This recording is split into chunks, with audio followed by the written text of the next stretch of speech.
Mes amis lions, bonjour et bienvenue sur la chaîne Tarot à merveille. Pour votre tirage général, ceux qui me découvrent, soyez les bienvenus. J'espère que vous allez bien. Allez, c'est parti. Il y a un rêve en vous. Un rêve que vous avez peut-être oublié de prendre au sérieux. Un rêve que vous aviez classé dans la catégorie des choses agréables à imaginer, mais qui ne sont pas faites pour devenir réelles. Vous l'avez être eu enfant. Vous l'avez être laissé tomber à un âge où on vous a fait comprendre, sans toujours le dire frontalement, qu'il fallait grandir, devenir raisonnable, choisir des chemins plus sûrs. Vous l'avez rangé dans un coin de vous-même, comme on range un dessin d'enfance dans un tiroir qu'on n'ouvre presque plus jamais. Mais ce rêve n'est pas mort. Il a juste attendu. Il a attendu que vous soyez assez vous-même pour pouvoir le porter. Il a attendu que vous ayez traversé suffisamment d'expériences pour avoir la maturité nécessaire à son incarnation. Et maintenant, ce rêve se rapproche. Pas exactement sous la forme que vous aviez imaginée enfant, parce que les rêves grandissent en même temps que nous, mais dans son essence, oui, il revient frapper à votre porte. Et il vient avec une promesse que vous n'attendiez plus, celle d'être réalisable. Je veux que vous restiez avec moi pendant cette lecture, parce que ce que j'ai à vous dire mérite d'être reçu sans précipitation. Et parce que ce qui s'apprête à entrer dans votre vie est plus précis, plus tangible que vous ne l'imaginez en ce moment. Bienvenue ici sur Tarot à merveille. Si vous écoutez ces mots, c'est que quelque chose en vous était prêt à les entendre, pas par hasard, par alignement.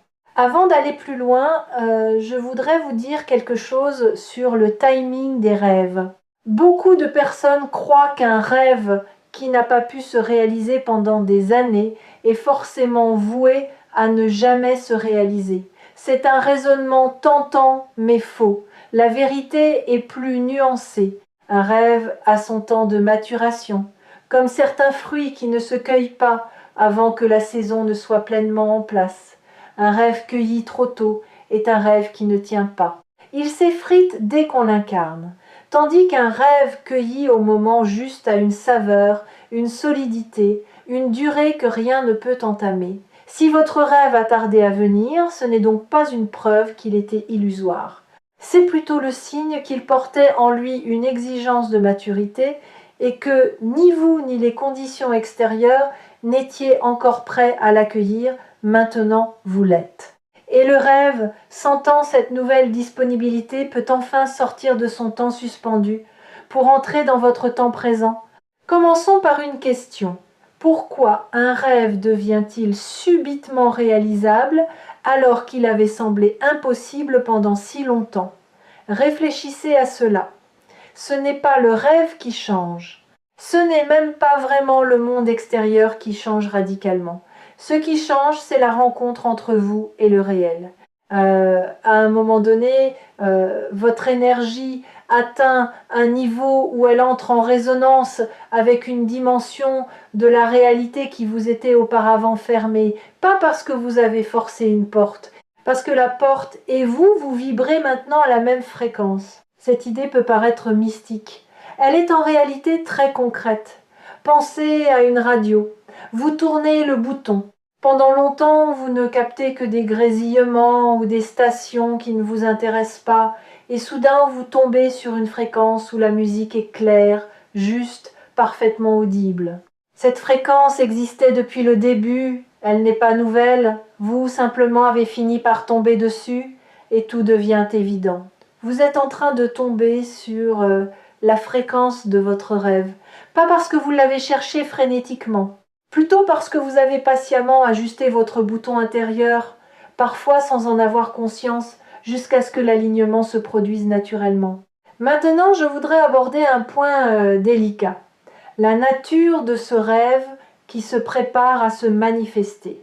Parce qu'il y a une chose importante à comprendre. Ce rêve n'est probablement pas celui que vous identifieriez si je vous demandais aujourd'hui quel est votre plus grand rêve. Si je vous posais cette question, vous me donneriez probablement une réponse construite, Une réponse qui correspond à vos désirs conscients, à ce que vous croyez vouloir, à ce que vous avez intellectualisé comme étant votre objectif. Le rêve dont je parle est plus profond que cela. C'est un désir qui repose sous vos désirs visibles, quelque chose que vous portez sans toujours pouvoir le nommer, une aspiration plus essentielle, plus intime, qui touche à qui vous êtes vraiment et non à ce que vous voulez accomplir. C'est ce rêve-là qui s'apprête à devenir réel. Et c'est précisément pour cette raison que vous ne vous y attendez pas, parce que vous attendiez peu être autre chose. Vous attendiez la version officielle de votre rêve. Et la vie vous prépare la version authentique. La différence est immense, et c'est une différence qui va vous toucher en profondeur. Permettez-moi de vous donner un exemple pour éclairer cela. Beaucoup de personnes pensent rêver de réussite, de reconnaissance, de stabilité matérielle. Elles formulent leurs aspirations dans ces termes, mais sous ces objectifs visibles se cache souvent un rêve plus profond, celui d'être en paix avec soi-même, d'arrêter de courir après quelque chose, de pouvoir se reposer dans qui l'on est sans avoir à se justifier.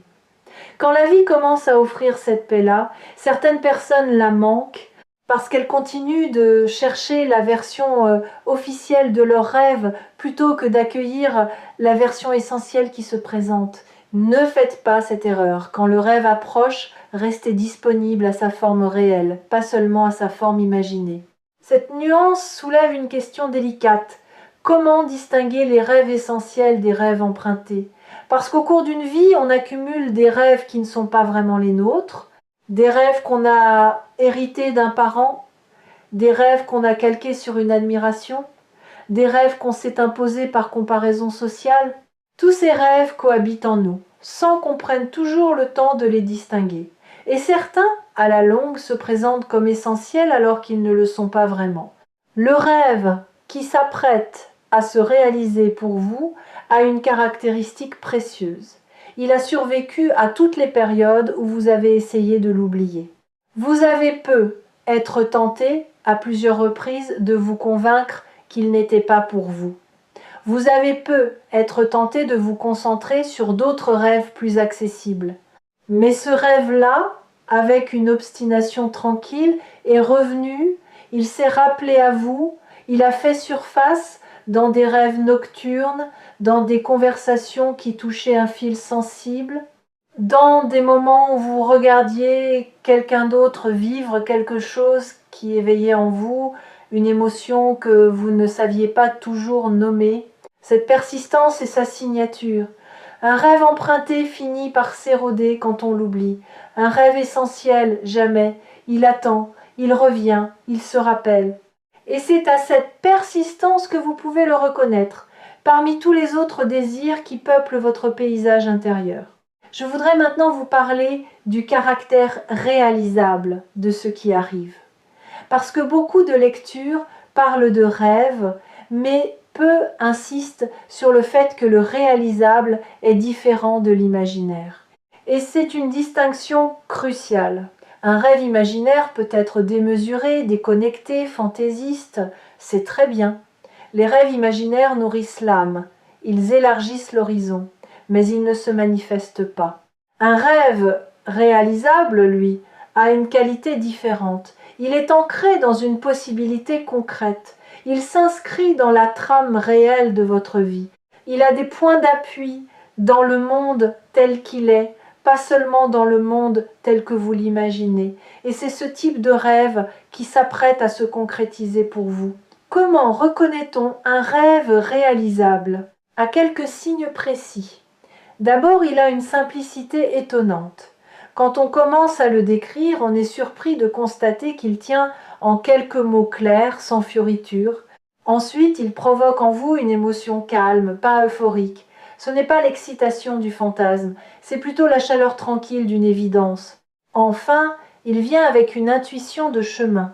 Vous ne savez pas tout de la route, mais vous sentez confusément quelques pas possibles.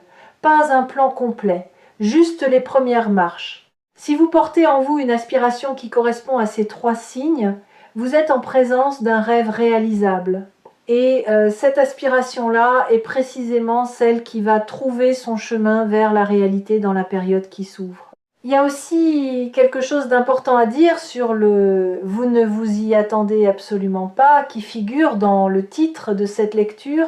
Cette phrase peut paraître mystérieuse, mais elle a une explication précise. Vous ne vous attendez pas à ce qui arrive, non pas parce que c'est étranger à vous, mais parce que vous avez cessé d'attendre. À un moment donné, vous avez fait la paix avec l'idée que cela n'arriverait peu, être jamais. Vous avez relâché, vous avez laissé tomber l'attente, non par renoncement, mais par sagesse. Et c'est précisément ce relâchement qui a ouvert l'espace. C'est l'une des grandes ironies de la vie spirituelle. Tant qu'on attend une chose avec tension, on la repousse. Quand on la lâche, elle peut enfin venir. Pas parce que l'univers nous récompense d'avoir lâché, mais parce que l'attente tendue crée une crispation énergétique qui empêche la chose désirée d'entrer. Quand cette crispation tombe, la porte s'ouvre, et ce que vous n'attendiez plus arrive.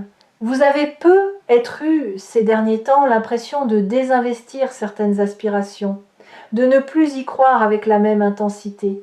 Cela vous a peut-être un peu attristé ou inquiété, comme si vous étiez en train de perdre votre élan.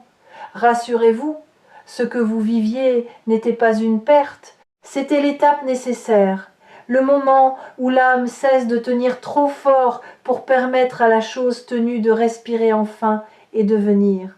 J'aimerais ajouter quelque chose à propos de cette qualité particulière du lâcher-prise mature. Il ne s'agit pas du tout d'un détachement froid, ni d'un cynisme déguisé en sagesse. Le vrai lâcher-prise garde toujours la chaleur d'un cœur qui aime. La différence avec l'attachement crispé, c'est qu'on ne m'en dit plus. On ne s'effondre plus à l'idée que la chose pourrait ne pas venir. On préserve sa capacité d'amour pour la chose, mais sans dépendre de sa venue pour exister soi-même. Cette posture est très belle, et elle est aussi très efficace, parce qu'elle vous rend complet sans le rêve, ce qui, paradoxalement, permet au rêve de venir s'ajouter à une vie qui ne le mendie plus. Les rêves sont comme des invités précieux, ils n'aiment pas les hôtes désespérés. Ils préfèrent les hôtes qui ont déjà un foyer accueillant où ils pourront s'asseoir confortablement, sans porter le poids de la survie de leur hôte. Plus vous êtes déjà entier en l'absence de votre rêve, plus celui-ci a envie de venir s'inscrire dans votre vie. Je voudrais maintenant explorer avec vous les contours plus précis de ce rêve qui se prépare. Pas pour vous donner une description exacte que je ne peux pas connaître, mais pour vous aider à le reconnaître quand il commencera à se manifester. Ce rêve concerne presque toujours votre rapport à votre propre place dans le monde. Pas votre place sociale, pas votre statut, pas votre fonction, votre place essentielle. Cette sensation profonde d'être à l'endroit où vous devez être, en train de faire ce que vous devez faire, entouré des personnes qui vous correspondent. C'est un sentiment d'appartenance qui n'a rien à voir avec un lieu géographique. C'est plus subtil, plus intérieur. C'est le sentiment d'avoir trouvé son alignement dans l'existence. Beaucoup de gens passent leur vie sans jamais éprouver pleinement cette sensation. Ils ont des moments où ils l'effleurent, mais elle ne s'installe pas durablement. Ce qui s'apprête à se passer pour vous, c'est l'installation durable de cette sensation. Pas en un jour, pas en une semaine, mais à travers une série d'événements et de prises de conscience qui vont, ensemble, vous donner le sentiment d'être enfin chez vous dans votre propre vie. Sur Tarot à merveille, je remarque que cette aspiration à se sentir chez soi, dans sa vie, est l'un des désirs les plus universels et les plus rarement nommés. Les gens formulent leurs demandes en termes très divers, mais sous ces demandes apparentes, il y a souvent ce désir plus profond, à peine articulé, de se sentir aligné, en cohérence, à sa juste place. Et c'est ce désir-là qui trouve son écho dans la période qui s'ouvre pour vous. Maintenant, je veux aborder une dimension pratique. Comment se prépare-t-on concrètement à vivre un rêve qu'on n'attendait plus? Premièrement, en arrêtant de remettre en question les bonnes choses qui arrivent, vous avez être développé un réflexe consistant à scruter la moindre belle chose qui se présente comme pour y déceler le piège. Ce réflexe a pu vous protéger dans le passé. Il est devenu un obstacle. Pendant cette période, je vous invite à laisser quelques cadeaux entrer sans les soumettre à un examen suspicieux. Cela ne veut pas dire être naïf, cela veut dire faire confiance à votre intuition de fond, qui sait reconnaître ce qui est juste, plutôt qu'à votre méfiance superficielle, qui rejette par principe. Deuxièmement, en prenant soin de votre corps. Cela peut sembler étranger au sujet, mais ça ne l'est pas. Un rêve qui se réalise demande un véhicule prêt. Votre corps est ce véhicule. Si vous êtes épuisé, fragile, dispersé, vous aurez du mal à recevoir et à porter ce qui arrive. Pas besoin de tout révolutionner, juste de faire un peu plus attention, de dormir suffisamment, de manger avec présence, de vous accorder du mouvement. Ces gestes simples préparent votre incarnation à accueillir ce qui doit s'incarner à travers vous. Troisièmement, en simplifiant votre environnement. Là encore, il ne s'agit pas de tout transformer, mais de remarquer ce qui vous encombre inutilement. Des objets dont vous n'avez plus besoin et qui occupent de la place, des engagements que vous maintenez par habitude alors qu'ils ne vous nourrissent plus, des conversations récurrentes qui consomment votre énergie sans rien produire. Faites un peu de tri, pas frénétiquement, doucement dans les jours qui viennent. Vous serez surpris de l'effet que ces petits allègements ont sur votre disponibilité intérieure. Je voudrais m'arrêter un instant sur quelque chose de spécifique. Le rôle de l'inattendu dans la réalisation des rêves. Ce qui est intéressant avec l'inattendu, c'est qu'il vient toujours par une voie qu'on n'avait pas surveillée. C'est presque sa définition. Et cela a une conséquence importante. Si vous restez focalisé sur les voies que vous attendez, vous risquez de manquer celle par laquelle votre rêve va effectivement venir. Pendant cette période, je vous invite à élargir votre champ d'attention, à ne pas regarder uniquement dans la direction où vous avez l'habitude de regarder. Concrètement, cela veut dire être ouvert aux conversations imprévues, aux invitations inhabituelles, aux occasions qui semblent sortir de leur contexte. À ces moments où vous avez l'impulsion de faire quelque chose que vous n'aviez pas prévu de faire, c'est souvent par ces voies-là, plutôt que par les routes attendues, que les rêves trouvent leur entrée dans la réalité.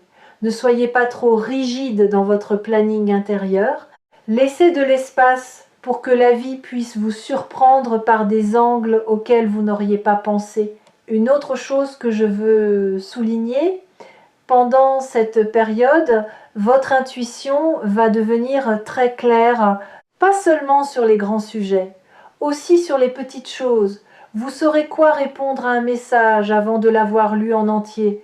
Vous sentirez immédiatement si une rencontre est importante ou non. Vous aurez des intuitions précises sur des décisions qui, auparavant, vous demandaient beaucoup de réflexion. Cette acuité est précieuse. Faites-lui confiance. Elle est l'une des meilleures alliées dont vous disposiez pour reconnaître les voies par lesquelles votre rêve s'approche.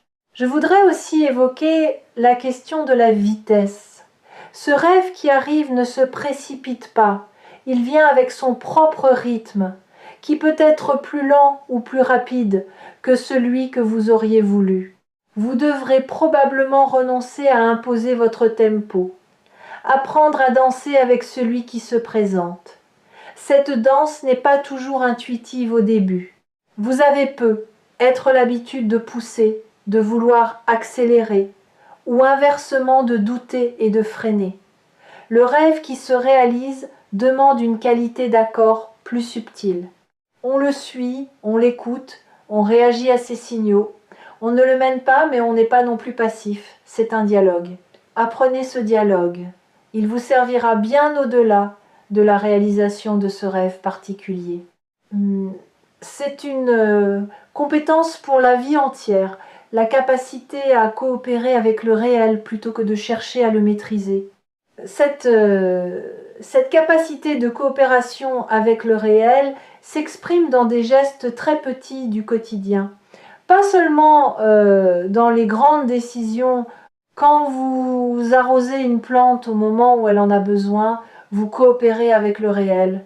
Quand vous écoutez votre fatigue et acceptez de vous coucher plus tôt, vous coopérez avec le réel. Quand vous renoncez à insister sur un point dans une conversation parce que vous sentez que ce n'est pas le moment, vous coopérez avec le réel.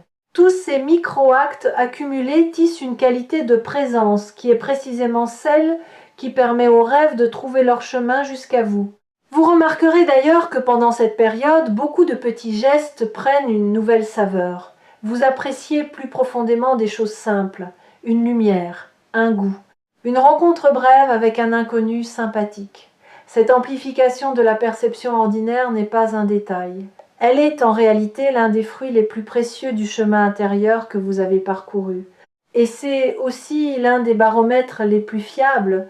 Quand on commence à s'enchanter des petites choses, c'est souvent le signe qu'une grande chose s'apprête à arriver, pas comme cause à effet, plutôt comme indication d'un même état intérieur qui produit les deux.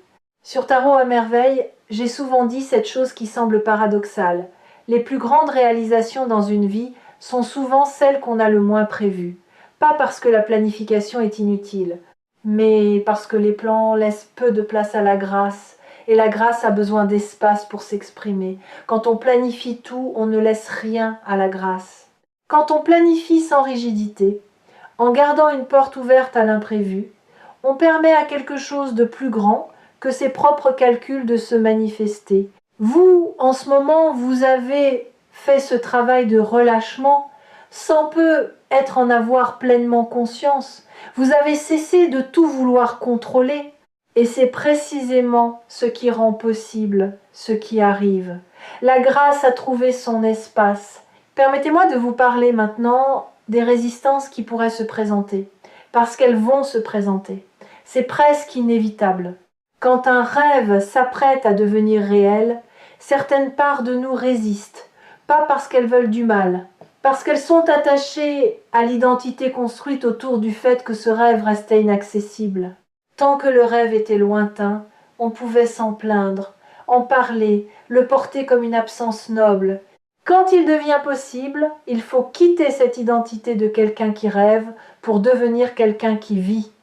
Et ce passage, aussi désirable soit-il, implique une mort symbolique. La mort de la personne qui attendait. Cette résistance peut se manifester de manière surprenante. Vous pouvez soudain trouver 1000 raisons de ne pas saisir une opportunité qui se présente. Vous pouvez vous mettre à douter de ce que vous vouliez vraiment. Vous pouvez ressentir un curieux malaise quand vous vous rapprochez de votre désir. Tout cela est normal. C'est l'ancienne identité qui négocie. Ne luttez pas contre elle frontalement. Reconnaissez-la. Dites-lui « Je sais que tu m'as accompagné longtemps. Je sais que tu m'as protégé. Mais cette fois, je vais quand même y aller. Je vais quand même vivre ce qui se présente. Tu peux venir avec moi sous une forme nouvelle. » Cette manière de dialoguer avec les résistances internes est plus efficace que les combattre. Elle les apaise, elle les transforme.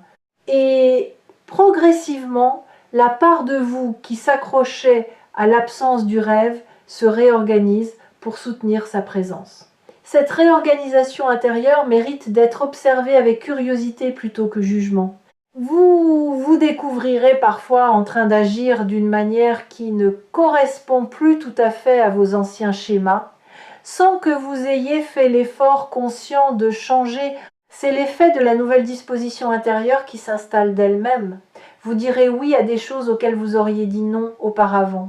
Vous prendrez de petites initiatives qui vous auraient paru audacieuses il y a peu.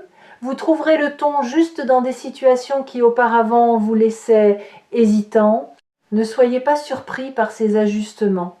Ne cherchez pas non plus à les forcer. Laissez-les advenir à leur propre rythme. Chaque petit changement de comportement est en réalité un grand changement d'identité qui se traduit dans le quotidien. C'est ainsi que les transformations profondes s'opèrent, non par des décisions héroïques, mais par une série de micro-ajustements qui, mis bout à bout, dessinent une nouvelle version de soi-même. Je voudrais ajouter quelque chose de très important.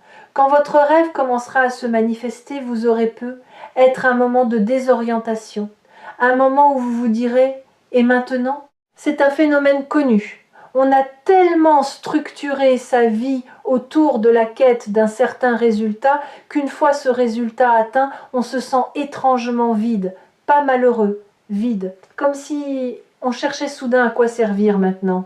Cette vacuité est temporaire et elle est le passage vers une nouvelle manière d'habiter sa vie, une manière qui ne se définit plus par la quête mais par la présence, qui ne se définit plus par le manque à combler, mais par la vie à savourer. Cette transition demande un peu de temps. Soyez patient avec vous-même pendant cette phase. Ne cherchez pas immédiatement à remplir le vide par un nouveau projet, une nouvelle quête, un nouvel objectif. Laissez le vide être là. Habitez-le. Ressentez ce que c'est que d'avoir reçu sans être déjà en train de chercher la prochaine chose. Cette compétence de la satisfaction tranquille est l'un des plus grands cadeaux que la réalisation d'un rêve puisse vous offrir. J'aimerais aborder un dernier aspect avant de conclure. Le partage de ce rêve réalisé. Quand votre rêve commencera à prendre forme, vous serez tenté de le partager avec votre entourage. C'est un mouvement naturel et beau, mais soyez attentifs à qui vous le partagez et quand. Certaines personnes ne pourront pas se réjouir avec vous, pas parce qu'elles ne vous aiment pas, mais parce que votre réussite va activer en elles des questions sur leur propre vie. Elles peuvent sembler froides, distantes, voire critiques, sans le vouloir vraiment. Ne vous formalisez pas, ne renoncez pas à votre joie pour les ménager, mais soyez sélectifs sur le partage profond. Réservez les premiers récits du rêve qui se réalisent à des personnes capables de se réjouir purement, sans que leur réjouissance ne soit teintée de comparaison. Ces personnes existent dans votre entourage. Vous savez qui elles sont. Avec elles, vous pouvez parler en confiance. Avec d'autres, vous pouvez attendre que la chose soit plus solidement installée avant de la mettre en mots.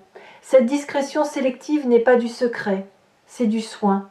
Du soin pour votre joie naissante qui est encore jeune et mérite d'être protégée des regards qui pourraient la flétrir. Une autre dimension que je veux mentionner avant de conclure, c'est la manière dont vous allez devoir apprendre à habiter cette nouvelle réalité une fois qu'elle sera installée. Parce que c'est une compétence qui ne va pas de soi. Beaucoup de personnes savent désirer un rêve, mais peu savent le vivre une fois qu'il est devenu vrai. La différence entre les deux est immense. Désirer un rêve, c'est se tendre vers quelque chose qui n'est pas encore là. Cela mobilise une certaine énergie, une certaine attention dirigée. Vivre un rêve, c'est tout autre chose. C'est se déposer dans une réalité qui est désormais présente. Cela demande une qualité de présence, et non plus de tension. Cela demande de l'enracinement, et non plus de la projection. Et cette transition d'une posture à l'autre n'est pas automatique, elle se fait par paliers, avec parfois des moments de flottement. Vous traverserez peut-être des journées où, malgré la beauté de ce qui se passe, vous vous sentirez étrangement absent à votre propre vie. Comme si vous regardiez votre rêve réalisé depuis l'extérieur sans pouvoir vraiment y entrer. C'est un phénomène fréquent. L'âme prend parfois du temps à s'installer dans une nouvelle amplitude. Soyez patient avec ce phénomène, ne vous reprochez pas de ne pas profiter assez. La pleine occupation de votre nouvelle réalité viendra progressivement à mesure que votre intériorité s'ajuste à votre extériorité. Voilà ce que j'avais à vous transmettre aujourd'hui. Un rêve approche, pas n'importe quel rêve, un rêve qui correspond à qui vous êtes vraiment, plus profondément que vous ne le mesurez. Un rêve réalisable, ancré dans la trame du réel, avec des points d'appui concrets. Un rêve qui arrive par des voies que vous ne surveillez pas, parce qu'il vient justement par ces voies-là, et pas par celles que vous attendiez. Préparez-vous, mais sans agitation. Ouvrez l'espace, mais sans précipitation. Faites confiance à votre intuition. Laissez tomber la méfiance réflexe. Accueillez les imprévus comme des messagers. Restez à l'écoute des petites impulsions qui vous traversent. Et surtout, sachez que ce qui s'approche n'est pas une exception miraculeuse dans votre vie. C'est la conséquence naturelle de tout ce que vous avez patiemment construit en vous, sans toujours pouvoir mesurer ce que vous étiez en train de faire. Vous avez fait votre travail intérieur. Maintenant, c'est à la vie de faire le sien. Et la vie est en train de tenir sa part du contrat dans son temps, à sa manière. Vous n'avez plus qu'à rester ouvert et à dire oui quand le moment se présentera. Ce oui-là, vous saurez le reconnaître. Il viendra avec une simplicité qui vous étonnera. Comme si quelque chose en vous, depuis toujours, n'attendait que cet instant pour se prononcer. Permettez-moi un dernier mot sur la confiance, pas la confiance aveugle qui est plutôt une forme de naïveté, la confiance lucide qui voit les difficultés mais qui sait qu'on a les ressources pour les traverser. Cette confiance-là est un appui solide et elle se construit jour après jour à partir de toutes les fois où vous avez surmonté ce que vous croyez insurmontable. Convoquez ces souvenirs quand le doute reviendra. Ils sont la preuve concrète que vous êtes plus capable que vous ne le pensez et que ce qui s'apprête à venir trouvera en vous un terrain solide. Soyez tendre avec vous-même pendant cette traversée. Vous portez quelque chose de précieux, un rêve qui revient, c'est une partie de vous qui rentre à la maison. Accueillez ce retour avec la douceur qu'il mérite et permettez-vous de vivre enfin ce que vous croyez devoir vous interdire. Une dernière pensée avant de vous laisser. Pendant cette période, cultivez la gratitude non pas comme un exercice mental, mais comme une posture corporelle. Quand quelque chose de bon arrive, prenez quelques secondes pour le ressentir physiquement. Détendez vos épaules, respirez plus profondément, souriez intérieurement. Cette manière incarnée de recevoir la grâce est très différente d'une simple reconnaissance mentale.